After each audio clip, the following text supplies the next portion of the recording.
Hello there, it's Magnolia Pixie Danny, and welcome back to Gank Studios. In this channel, we talk about everything content creation and we invite special guests to talk about their craft. For this episode of Creator Chats, we invited not just one, but two cosplayers from two different countries. So I hope you're excited to get to know Hippochii and Tachitach more, and we're also going to be talking about important topics in the cosplay community. So, if you're interested in that, then continue watching. This podcast was brought to you by Gank, the content membership platform that helps creators accept donations, manage memberships, and sell merchandise for free.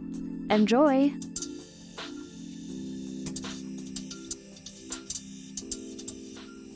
Hey! Hello.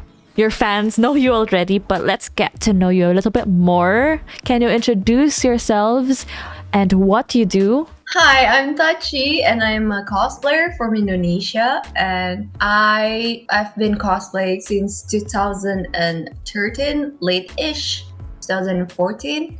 And yeah, I'm happy to be here. Thank you for having me. Thank you for joining this show. What about Hippochii? Hello, I am Hippochii and I am a cosplayer from the Philippines and I do wig styles too. I am a ice figure skater too. Basically, I do a lot. All right, so these talented ladies over here are actually besties from different mothers. I mean, sisters from another mother, another country even, but because of these common hobbies and common, passions, they became friends. If you want to check out their BFF game challenge, do check out the previous episode. It's super fun and chaotic. I love talking to them. But yeah, I wanted to ask you a little bit more about cosplay. So both of you have been doing this for some time now. Is it your hobby or do you treat it already like your career? For me, I still do it as a hobby, at the same time a career. I mean, why not, right? Turn your hobby into your career. That's what they've been telling me. I didn't really wanted it to be a career. Like when I'm asked, I'm like, I just enjoy it. I mean, I cannot say no to blessings as well, especially when I enjoy it. So yeah, I think both. Well, for me, it's also a hobby because I've already had sewing as a hobby from back when I was a little kid. So I enjoy sewing, I enjoy crafting. Once in a while, I have jobs that are cosplay related and I also enjoy it. So a bit of both. And yeah, it's still a hobby for me. I love that answer because our main thing here in Gank is that we turn our passions, we turn our hobbies into a possible side hustle or career. Like we can actually earn something from our hobby, something we love doing, and it doesn't have to be your full-time job. It can be your hobby still at the same time, but if you can use it in a way so you can fund your future projects for your hobby, like, isn't that amazing? Shout out to Gank. Thank you for making this episode possible and having these guests over here with us. So let's continue with that topic since we're already talking about Gank a little bit. Can I ask you, what are your thoughts on the platform? And how has Gank helped you with your cosplay content creation journey? Oh, it has helped a lot because I tend to post on Gank. I tend to post like full on tutorials or like my craft and everything like that I couldn't fit into my Instagram or like my TikTok and everything because it's just like a lot, and sometimes it's just like a short little snippet of like my progress and everything, and I can share it there, and people actually supported me through Gank because I share the progress and everything. So it's been a very helpful thing. Yeah, I get to actually create a lot of costumes because of the support that people gave to me, from Gank. So it's amazing. It's been amazing. I think I said this to the Gank stuff on another interview. I'm not sure anymore, but I thought when I got this invite to use Gank, I thought it was a scam.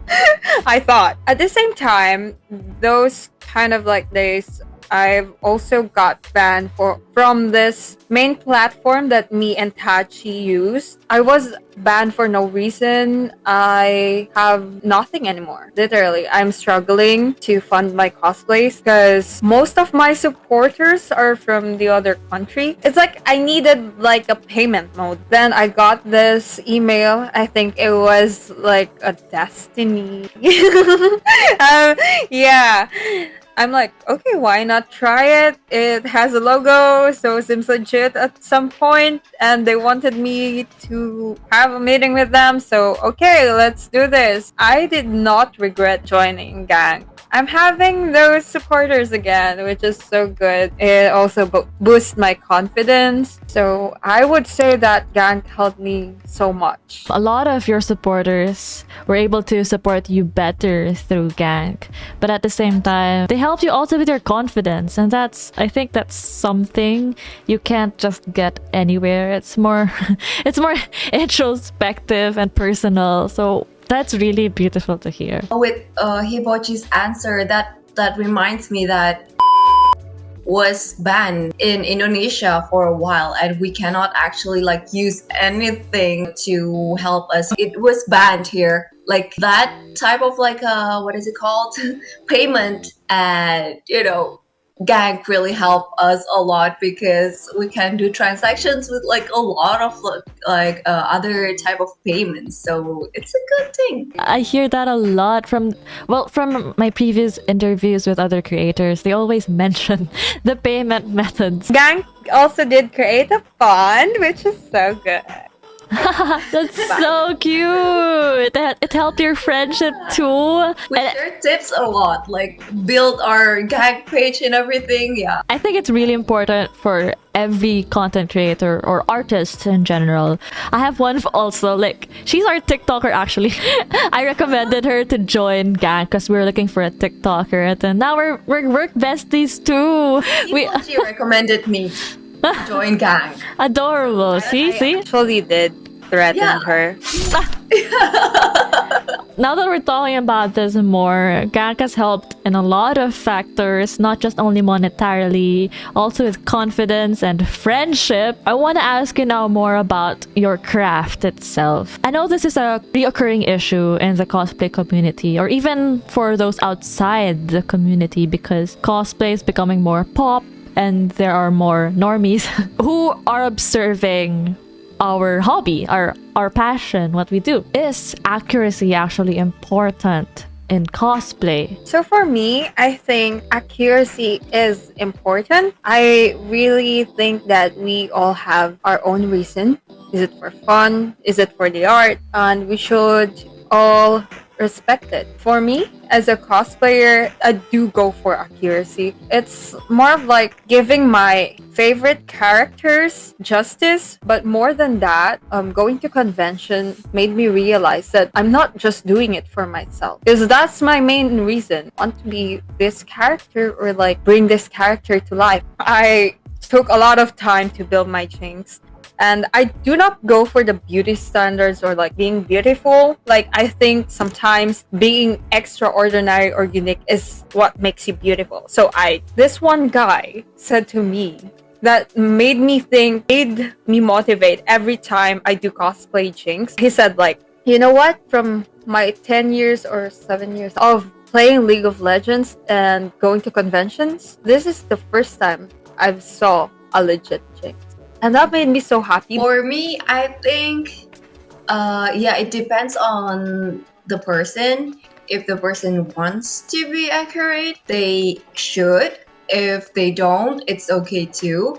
Some people cosplay to represent their cultures and everything, and that's great. And I've seen a lot of people or cosplayers that actually mix the two, like cultures and their favorite character, which is actually I find pretty creative. But for me, myself, I like accuracy and I like making the details comes to life whenever I craft things and whenever I style my wigs and everything. I tend to, find like more joyful when I craft the details and, when there's like a little rivet on like the costumes or the armor, I really want to include that. Even like the small scratches and everything, I really love, weathering things and everything like that. I just love the details so much, but it depends on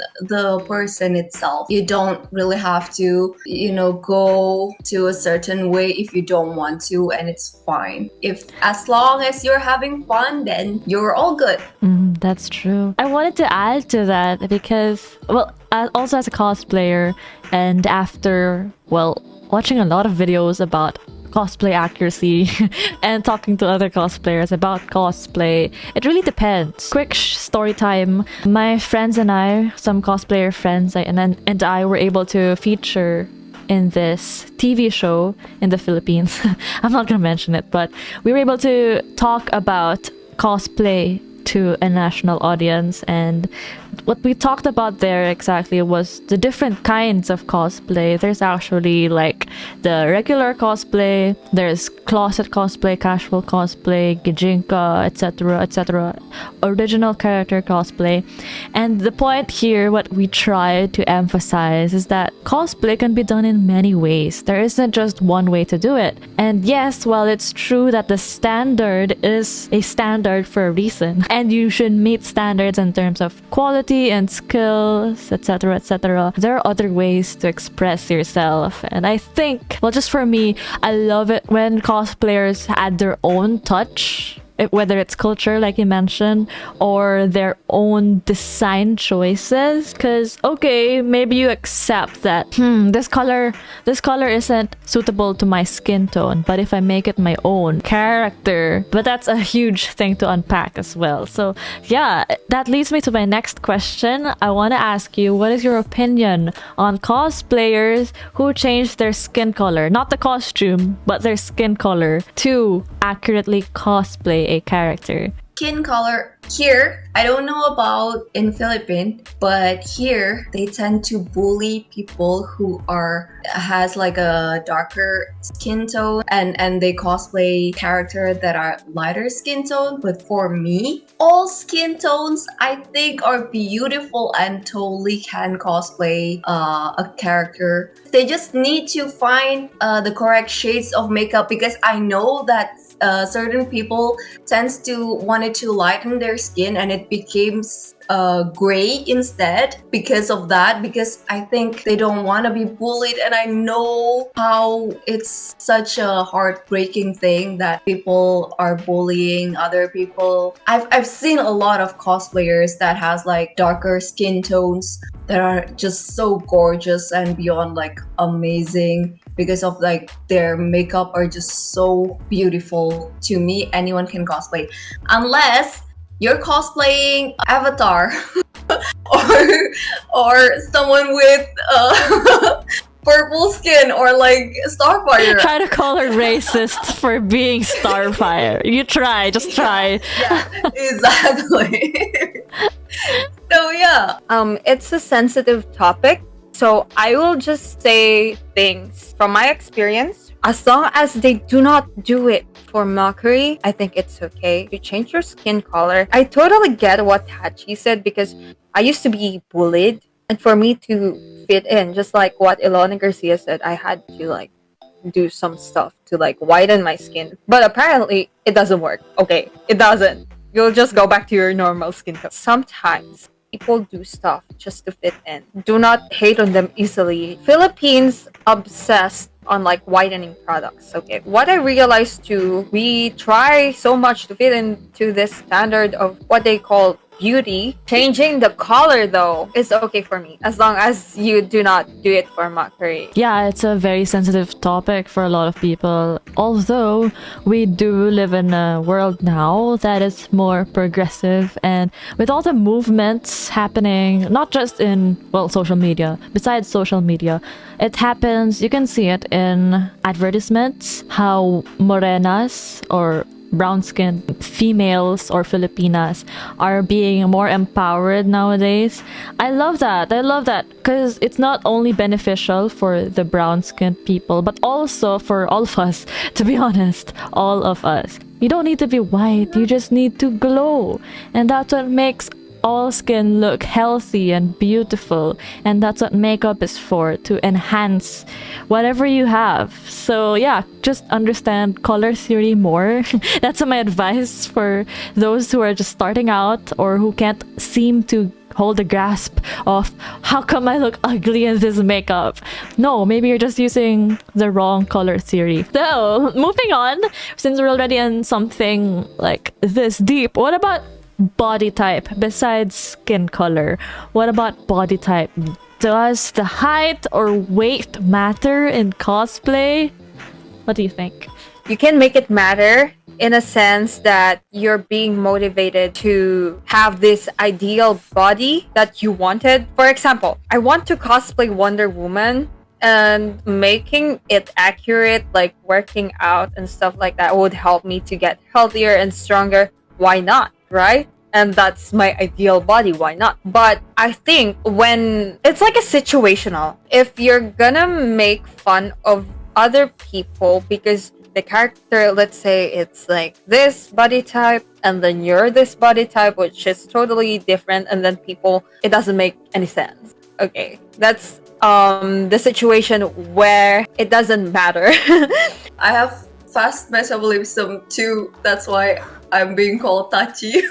For me, accuracy in a sense of like body types and everything, I think, like I said, everyone can cosplay. And if you have a certain body goals that you want to reach, that's up to you. But if a person doesn't have the same body goals and they just wanted to cosplay, that's up to them too. So you cannot bully them or do like whatever you're doing. Like I just got bullied because I have no boobs and I cosplay Kafka and I just got bullied just recently, by the way. So I was like, this isn't like, if you wanted to find a cosplayer that has those like features, just browse somewhere else. I don't have that feature, so accept me for who I am. So like, yeah. And if you wanted to like do a certain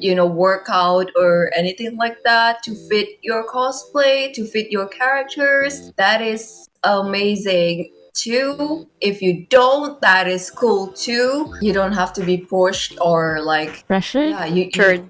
Pressured into doing the things that you don't want. Yeah, enjoy the cosplay, enjoy this hobby, and don't let it get to you, girl. Yeah, when it comes to body type and goals, it is respectable to have body goals because it's for their health, and it doesn't mean it's because they're just pressured or like it was influenced by outside influences. It could be their personal choice, and we could respect that. And when it comes to cosplay, you're not limited, actually. That's why it's cosplaying. Like, you try your best to achieve your cosplay goal. For example, your goal is to achieve the makeup look, but that's your goal. Or your goal is to create the costume a certain way. Your goal doesn't have to be every single aspect you could possibly think of, because that's impossible. For example, I cosplayed Viper. Valorant, of course. I love her, she's my main and all. I'm not American, but I'm allowed to, like, vice versa. Americans are allowed to cosplay Asian characters as well. And the thing is, I'm not tall, because Americans should be, essentially. But, like, it's your vibe, it's your essence. You should display yourself as if you're a tall person, even if you're not. And that is part of the cosplay act. That is part of the art. So yeah, the way I could express myself as Viper in that situation, at least, is I compensate through something else. And I had my voice change. So when they would speak to me, they'd be surprised in the convention, like, oh, you have the Viper voice, like for real. You do something else that really expresses in a different way. So it's to each their own. The same goes with different body types, with different colors, and it's just really beautiful to see people in the community express themselves in different ways with their strengths and acknowledging maybe they have weaknesses, but your strengths always shine. I want to add something though. Oh yeah, It's sure. like, I think this is the only thing wherein the pressure is okay. They need to maintain their weight because their costumes won't fit them anymore, if ever, and they want to save money. So I think that's the only time pressure comes in, and it's okay. It's practicality. Asian things. Hashtag Asian budget tips right here. So true. It's so expensive to have costumes made, and it's so heartbreaking to find out your old costumes don't fit anymore. What do you mean? What do you mean? What do you mean? What do you mean they don't fit anymore? But it's part of being human, and we're creative to make things work out.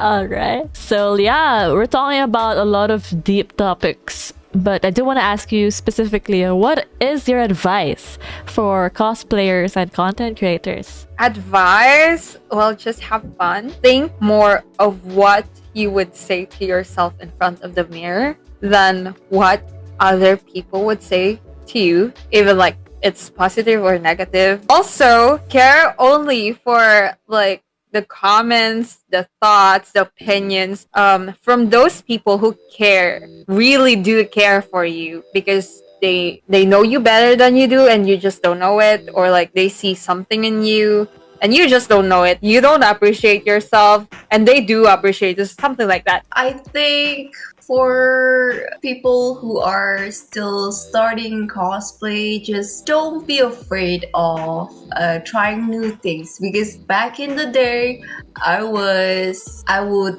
go and register myself to a competition and then I chicken out. I regret it a lot. Try something new, be open, but still be safe. Cosplay is always about trying new things, so yeah, be open. Alright, thank you, girls. Yeah, that's so true. Especially since a lot of, well, not kids, but teenagers want to start cosplaying nowadays. Hearing advice from you girls, it's gonna be so helpful for those aspiring cosplayers out there. Actually, even if you're older already, it's okay. A few takeaways would be, yes, just have fun, and yes, don't let negative comments affect you, because at the end of the day, most of the time these negative comments come from strangers on the internet who probably have their own issues. There's always a better way to say things. So yeah, do you recommend this hobby, cosplay, for teenagers? Or should they wait till they get older? It depends on who they're surrounding themselves with. If they have a company, like adult that accompanies them, I think it's fine. But if it's like if they're underage and they're alone in like a con, I really don't think that it's a good idea, because I know there's a lot of good people in our community and helpful people, but there are some creeps too. And I really do think that having an adult with you, definitely go with them when you're at a con, and always let your parents know what you're doing online, because you might not know certain things that your parents knows, and you might be like, oh, I'm old enough for certain things, but you know your parents probably knows better when you're at that age, you know. Like, I don't think that there is the right time to start everything if you really want to do it. As long as you do not do anything bad, okay? Like steal from your parents just to buy stuff, that's not creativity. You can start cosplaying as long as you have the ethic It's okay to make mistakes, learn from it. Do not be afraid to ask other cosplayers, especially the senpais. And I don't really think that there's anything bad asking. So you just need to be educated and like learn from the other cosplayers. So yeah, it's really nice to have conversations like this, hopefully to help the community and to help the younger ones out there, because I'm sure a lot of them don't have a senpai. Not everyone gets that privilege. Thank you for sharing your insights regarding this. So last but not the least, I want to revert to the topic, back to you girls, and I want to ask you if you have any special plans, cosplays, or content you want to release on Gank soon. Maybe you can invite your fans to look forward to this and support you on Gank. For both of us, I think we're definitely gonna have to do more collabs and to post it on Gank because Meet in real life. Meet in real life. That's what Go meet in real life. Yeah, Hi, gang. photo shoot. We haven't got like a photo shoot. Because it's just so hard to fit the Yeah. time as well. It's been a while. Like it's been a while since we've been friends, and we tried a lot of ways to collab, and And it's so just hard, people. Because It's hard. but it's also okay because we learned stuff from it, which Yeah. is probably manipulating photos. Yeah, like And, matching lightings and everything. Yeah, right? everything. Yeah. Oh my Pretending God. that you're here even though Yeah. you're not. We're even The poses. holding like pillows, like for The level of delusion. yeah. Why would you say it like that? You Photoshop her in. Like, oh my God. There are characters that I've cosplayed is gonna be back. You just guys have to wait, and of course subscribe to my gang. You definitely do, so you can have like early access to everything that I will post. I update people about my life. So yeah, if you're interested, go to my gang now. Since I'm gonna be making crafting a lot, I'm gonna also post some of the progress and some of the tutorials on Gank as exclusive contents, or even just posts. Stay tuned for that. Alright guys, I hope you do follow both of them and support them on Gank and their social media, because their art is out of this world. Just like Ray and Starfire. But yeah, I hope you guys support them, and I hope you look forward to more episodes with cool creators, and let's talk about more stuff that matters. All right. Thank you so much again for joining us, and we'll see you around the next time. Bye. And that's all for today's episode of Creator Chats. I hope you learned a lot and enjoyed this episode with Hippochii and Tachitach. And if this video helped you, you should probably share it to a friend, because it might help them too, especially if they're interested in cosplay. Once again, this is Magnolia Pixie Danny, and I do hope you subscribe to stick around for more Creator Chats with top content creators, as we have conversations about their craft and a lot more. I'll see you around. Bye!